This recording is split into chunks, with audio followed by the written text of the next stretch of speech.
अस्सलाम वालेकुम। ब्लॉक 3 में आपके एम्ब्रियो में 2 तरह की एम्ब्रियोलॉजिकल डेवलपमेंट शामिल है। एक आपकी कार्डियोवास्कुलर सिस्टम की है और जो दूसरी है वो आपकी रेस्पिरेटरी सिस्टम की है। तो कार्डियो के लिए आपका चैप्टर नंबर 13 है और रेस्पो के लिए आपका 14 होगा। ये आप देख सकते हैं चैप्टर नंबर 14 है आपका रेस्पिरेटरी सिस्टम के डेवलपमेंट के लिए और कार्डियो के लिए 13 है। ये 2 चैप्टर आपने करने हैं। अब इसके ना लेक्चर सोर्स बता देता हूँ पहले आपको। एक है आपका मेडिको विजुअल। ये आपको एनिमेशन में सारी चीज़ें बताता है कि ये बनती कैसे हैं। एक्चुअली ये कार्डियो सिस्टम की जो डेवलपमेंट है ना, ये थोड़ी कम्प्लेक्स करके है। छोटी सी जगह है, चीज़ है, उसमें बहुत सारी आर्टरीज, वेन्स और उसकी वॉल्स, उसके लूप वगैरह बन रहे हैं, तो वो थोड़ा मुश्किल हो जाता है समझने के लिए। और उसके बाद शुरू के जो पेजेस है ना, उसके लिए आपने यूज़ करना है बाइटी साइज मेड, ठीक है। फिर आपने यूज़ करना है निंजा नार्ड। जितनी अच्छी आपकी विजुअलाइजेशन होगी, जितनी अच्छी आप लेक्चर सुने होंगे ना, उतने आपके लॉन्ग टर्म कंसेप्ट रहेंगे। तो ये आपने ट्राई करने। अब ये मेडिको विजुअल के ना आपको लेक्चर नहीं मिलते यूट्यूब पे। इसका मेरे पास एक ड्राइव लिंक्ड मौजूद है, उस पे आपने ईमेल लगानी है, ईमेल भी उसके अंदर लिखी हुई है। तो व्हाट्सएप ग्रुप में आप को या मैं लिंक लगा दूंगा नीचे व्हाट्सएप ग्रुप का, आपने उस व्हाट्सएप ग्रुप को ज्वाइन करना। उसके बाद आपको इसका कंप्लीट सीरीज़ मिल जाएगी अगर आप ने यूज़ कर सके। तो थोड़ा ओपन करना मुश्किल हो जाता है, लेकिन ये जिसने ओपन किया उसने ये सुने और बहुत कमाल सीरीज़ है। वाईटी साइड मेड के शुरू वाले लेक्चर्स हैं, कुछ अच्छे 3 एक लेक्चर हैं, उसमें ना बेसिक वो चीज़ें करवा देता है और ये बहुत मज़े की है। और निंजा नार्ड आप सुन सकते हैं, ये भी सही है। इसके चैप्टर के एंड पे जो वस्कुलर डेवलपमेंट है वो सही पढ़ाते हैं। अब इसमें बताने का ये है कि आपको प्रॉपर शुरू में पता होना चाहिए कि हार्ट फील्ड के बारे में। ये प्रोजेनेटर हार्ट सेल जो होते हैं, ये कहाँ पे लाई कर रहे हैं, ये एमसीक्यू हो जाता है कि बेसिक सेल लाई कहाँ पे कर रहे हैं। उसके बाद ये प्राइमरी हार्ट फील्ड कौन कौन सी चीज़ें बनाती है, ये सेकेंडरी हार्ट फील्ड कौन कौन सी चीज़ें बनाती है, इनका पता होना चाहिए आपको हार्ट फील्ड के रिलेटेड। देन हम आते हैं आगे, वही इस पर वही बताया हुआ कि ये सेकेंडरी हार्ट फील्ड आगे किस तरह क्या चीज़ें डेवलप करा रहा है, प्राइमरी हार्ट फील्ड क्या चीज़ें बनवा रहा है, ठीक है। उसके बाद आपको ये कार्डियोजेनिक रीजन और पेरिकार्डियल कैविटी, इसके बारे में डेवलपमेंट कहाँ से हो रही है इसका पता होना चाहिए। फिर हम आ जाते हैं इस पे इस चैप्टर में। अब ये लेटरलिटी और हार्ट डिफेक्ट, ये आप ना हर जगह पे सुनेंगे कि इस जो क्लोजिंग हो रही होती है ना आपकी बॉडी की, 2 तरह की क्लोजिंग होती है, एक लेटरल फोल्डिंग होती है, एक फेलोकार्डल फोल्डिंग होती है। तो उसमें इस तरह के अगर डिफेक्ट आ जाते हैं ना, तो ये लिटरलिटी डिफेक्ट होते हैं। और उसके बाद ये लूपिंग में फ़र्क आ जाए तो उसमें ये वेंट्रिकल सेप्टल डिफेक्ट, डेक्स्ट्रोकार्डिया, ठीक है, सेप्टल डिफेक्ट, ये डबल आउटलेट राइट वेंट्रिकल, अयोर्टा पुल्मोनरी, ये सारे अभी उसने बेसिक बताया कि ये प्रॉब्लम्स हो सकती हैं। इनकी डिटेल आप ना आगे जाके देखेंगे एक एक की कि क्या क्या हो रहा है, ठीक है। आपने ये बेसिक पढ़ लेना है। सबसे इम्पॉर्टेंट इसमें ये है कि हार्ट ट्यूब फॉर्मेशन, पहले एक लंबी सी ट्यूब कैसे बनती है, ठीक है, उसकी इसने यहाँ पर डिटेल स्टार्ट की होगी। आपने लेक्चर सुनना है, उसमें ये ओरोफ्रिंजियल मेम्ब्रेन के बारे में पता होना चाहिए। उसके बाद इधर आकर पे ये डोर्सल मेसोकार्डियम कैसे बन रही है। इसमें एक एक लाइन आप लेक्चर सुनेंगे तो उसके बाद आपको ये इजी लगेगा पढ़ते हुए। उसके बाद आपने फिर ये ट्रांसवर्स पेरिकार्डियल साइनस क्या होती है, ठीक है। इसके बाद ये प्रो एपिकार्डियल आर्गन के कहाँ से बन रहे हैं, ये कार्डिक जेली के बारे में एमसीक्यूज आता है। फिर ये जो लेयर्स हैं आपकी एपिकार्डियम, एंडोकार्डियम, मायोकार्डियम, पेरिकार्डियम, ये कहाँ कहाँ से ड्राइव हो रही हैं, इनके एमसीक्यूज आने हैं। ये जो बॉर्डर वर्ड्स होते हैं ना, एक्चुअली इनके रिलेटेड ही एमसीक्यूज पूछा जाता है। फिर ये फॉर्मेशन ऑफ कार्डियक लूपिंग, वो जो ट्यूब बनी है वो अब 4 हार्ट के चैम्बर्स में, अब ट्यूब तो ऐसे होती है ना, लेकिन हार्ट के 4 चैम्बर्स हैं, तो ये 4 चैम्बर्स में किस तरह कन्वर्ट होती है। तो यहाँ से आपने स्टार्ट करना है। ये बताएगा कि इस एंड पे बेंडिंग स्टार्ट हुई है, फैले की कब हुई थी, कॉर्डल की कब हुई थी, ठीक है।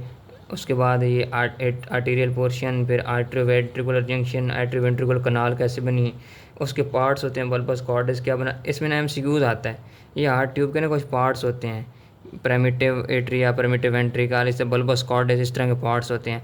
और हर पार्ट जो है ना वो मुख्तलिफ रीजन बना रहा होता है, कोई राइट एट्रियम, कोई राइट वेंट्रिकल, एट्रिया वगैरह, कोई वेंट्रिकल्स बना रहे होते हैं, कुछ उसका आउटफ्लो पार्ट बना रहे होते हैं, कुछ रफ पार्ट बना रहे होते हैं। आउटफ्लो पार्ट बना रहे हैं जहाँ से ब्लड आगे गुजर रहा है, कुछ होते हैं जहाँ पे ब्लड अभी ठहरा हुआ है, उसका वो रफ़ पार्ट कहा जाता है। तो ये एमसीक्यूज़ के लिए ना सबसे फेमस पोर्शन है उसका, कि जो हार्ट ट्यूब के डिफरेंट पोर्शन है वो कौन सा पोर्शन क्या चीज़ बनाता है। तो इसके लिए बेस्ट लेक्चर है बाइटी साइज मेड का। वो आप इधर हार्ट ट्यूब एक दफ़ा बना दें इस साइड पे, ठीक है, उसके नाम लिख लें कौन कौन से पोर्शन है, उस पोर्शन में से आगे क्या क्या बन रहा है, ठीक है। वो एक दफ़ा नोट बन जाएगा, आपने जस्ट वही पढ़ना, आपको एमसीक्यूज़ तैयार हो जाने और दोबारा तैयारी करने की ज़रूरत नहीं है। तो ये स्मार्ट वर्क के लिए आपने इस तरह करना है, ठीक है। उसके बाद यहाँ तक आपका ख़त्म होता है। उसके बाद जो क्लिनिकल आते हैं, ये डेक्स्ट्रोकार्डिया का वाइवा में आता है, ठीक है। साइटस इनवर्सस क्या होता है, ये लेटरलिटी सीक्वेंस हेट्रोटेक्सिटी क्या होता है, ये 3 आपके क्लिनिकल इसी बल्बस कॉर्डस में हो जाते हैं, ठीक है। फिर आते हैं ये आपने नहीं करना क्योंकि ये रेगुलेशन है। उसके बाद आपका होता है start development of sinus venosus. ये जो साइनस हैं ये कैसे, 2 तरह की साइनस होती हैं, ठीक है, राइट और लेफ़्ट साइनस हॉर्न्स होते हैं, और उसमें मुख्तलिफ वेन्स ड्रेन हो रही होती हैं, क्योंकि ये आगे इन्फीरियर वेना केवा बनेगी इस तरह करके। तो इनमें मुख्तलिफ अम्बेलिकल वेन्स भी होती हैं, वाइटिलाइन में वेन्स होती हैं, ये बच्चे से आ रही होती हैं, ये आपकी गट से आ रही होती हैं, ठीक है। तो हर 3 वेन्स को ड्रेन कर रहा है, वाइटिलाइन को, ओम्फेलोमिजेंटेरे को, अम्बेलिकल वेन को, कॉमन कार्डिनल वेन। अब ये कौन सी साइड की वेन ख़त्म हो जाती हैं, कौन सी साइड की रह जाती हैं, ठीक है, और कौन सी वेन किस वीक में ओब्लिटरेट हो जाती है, ठीक है। ये ओब्लिटरेट 10 वीक, रिमेनिंग पोर्शन जो उसका नाम चेंज हो जाता है। तो ये एमसीक्यूज़ हैं आपके, कि कौन सी वेन किस वीक में ओब्लिटरेट हो रही है, उस ओब्लिटरेटेड वेन का जो रिमेनिंग पोर्शन है उसका नाम क्या रह गया है, और जो ओब्लिटरेट वेन हुई क्या वो नई वेन बनी है, क्या वो एक नया लिगामेंट बना है, या बिल्कुल ख़त्म हो गई है। तो ये सारे जो चीज़ें थी ना, ये सारे आपके एमसीक्यूज़ हैं। इसी तरह उसने पूछना है कि ये फ़लाँ वेन जब ओब्लिटरेट हुई तो उसका रिमेनिंग पोर्शन का क्या नाम है, तो वो यही आएगा इस तरह। उसके बाद आता है कार्डिक सेप्टा फार्मेशन। ये है कि ये यहाँ से एमसीक्यूज़ आते हैं। ये जो सेप्टा दरमियान में बनते हैं ना, कार्डिक सेप्टा, ये इसकी डेवलपमेंट है। ये एंडोकार्डियल क्वेश्चंस वगैरह, ये एंडोकार्डियल क्वेश्चंस क्या होते हैं, ये वाइवा का एमसीक्यूज़ है। आगे ये आपके सेप्टा किस तरह बनाता है, ये आपने लेक्चर लेके सुना। ये थोड़ा सा कंफ्यूजिंग है सेप्टा डेवलपमेंट, लेकिन ये इतनी इंपॉर्टेंट नहीं है, लेकिन एमसीक्यूज़ के लिए तो आपने हर चीज़ करनी होती है।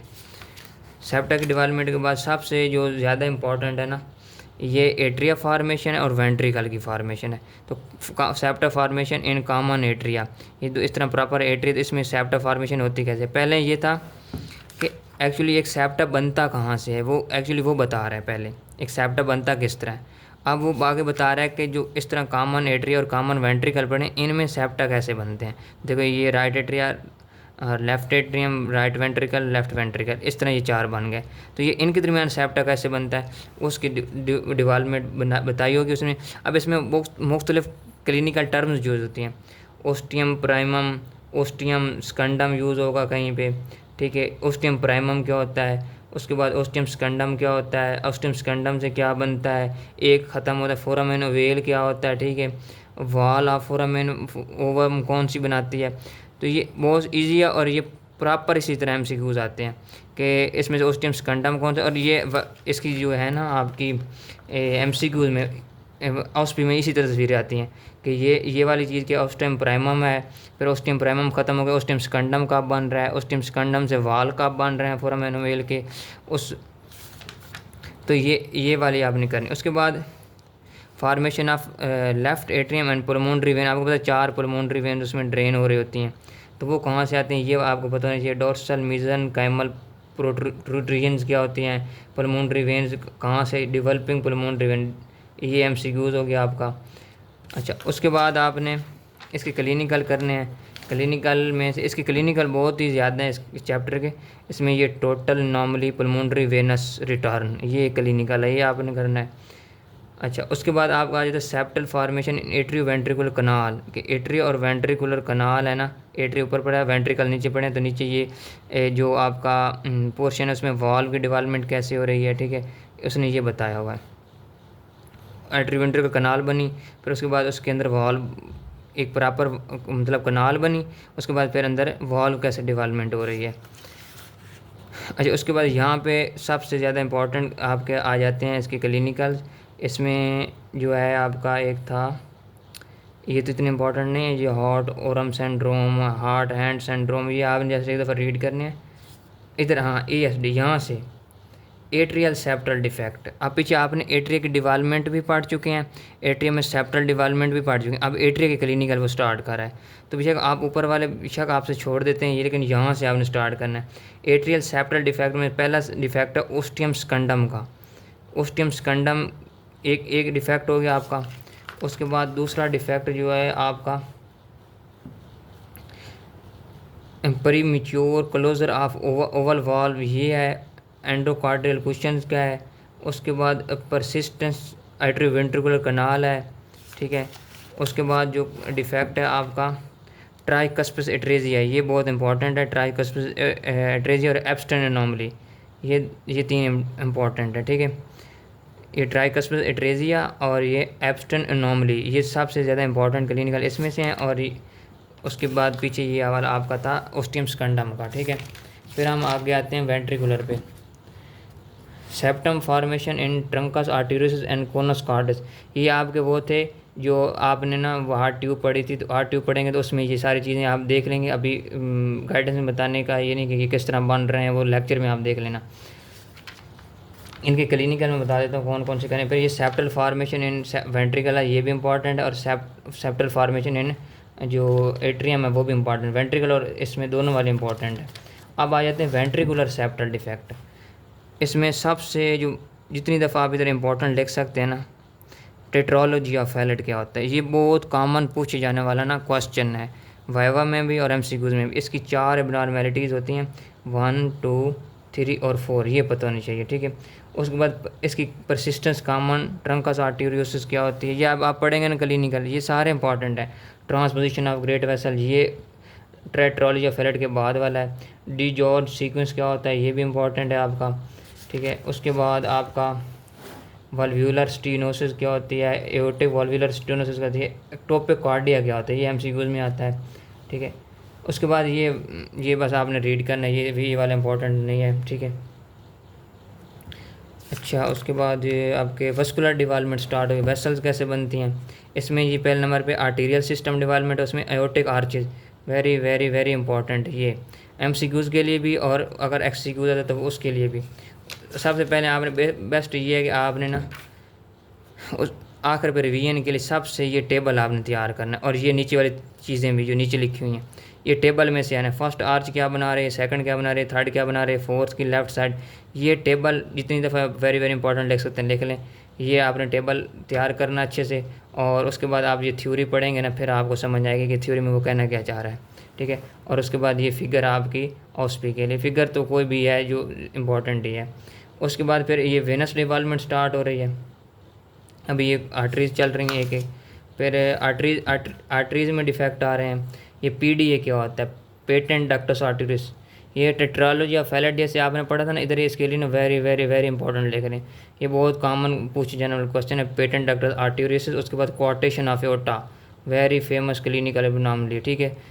तो ये वाले दो बहुत इंपॉर्टेंट है, ठीक है। इसके बाद इधर एक था डबल एओर्टिक आर्च और वस्कुलर रिंग कैसे बनता है, ये भी MCQs में आया हुआ था। तो ये क्लिनिकल आपने कोई भी नहीं छोड़ना, लेकिन जो मशहूर ज़माना है वो तो आपने करने ही करने हैं, ठीक है। उसके बाद